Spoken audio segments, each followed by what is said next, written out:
O Brahman Shukdev Goswami, the Supreme Personality of Godhead, the Lord of the Universe, has descended to this earth along with his plenary portion to destroy irreligion and re-establish religious principles.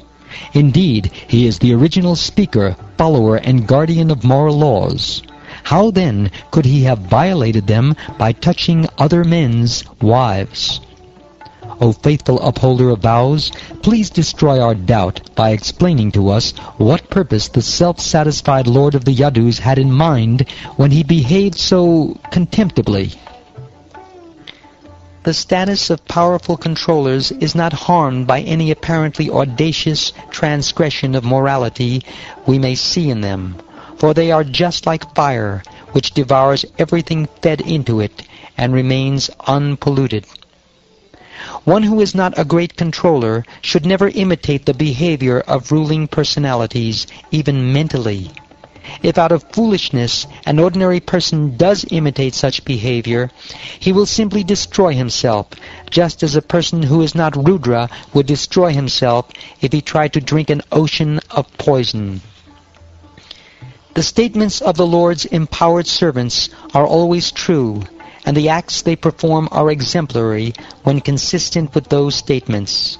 Therefore, one who is intelligent should carry out their instructions. My dear Prabhu, when these great persons who are free from false ego act piously in this world, they have no selfish motives to fulfill. And even when they act in apparent contradiction to the laws of piety, they are not subject to sinful reactions.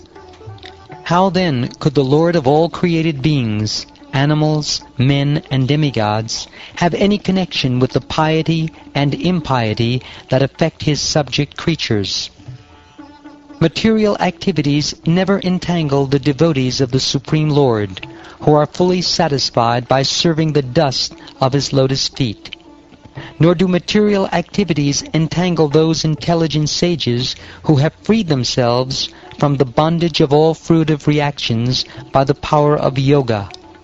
So how could there be any question of bondage for the Lord himself, who assumes his transcendental forms according to his own sweet will?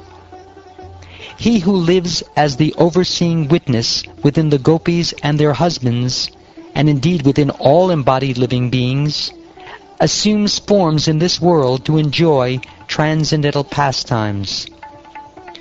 When the Lord assumes a human-like body to show mercy to his devotees, he engages in such pastimes as will attract those who hear about them to become dedicated to him. The cowherd men, bewildered by Krishna's illusory potency, thought their wives had remained home at their sides. Thus they did not harbor any jealous feelings against him. After an entire night of Brahma had passed, Lord Krishna advised the gopis to return to their homes. Although they did not wish to do so, the Lord's beloved consorts complied with his command. Anyone who faithfully hears or describes the Lord's playful affairs with the young gopis of Vrindavan will attain the Lord's pure devotional service. Thus he will quickly become sober and conquer lust, the disease of the heart.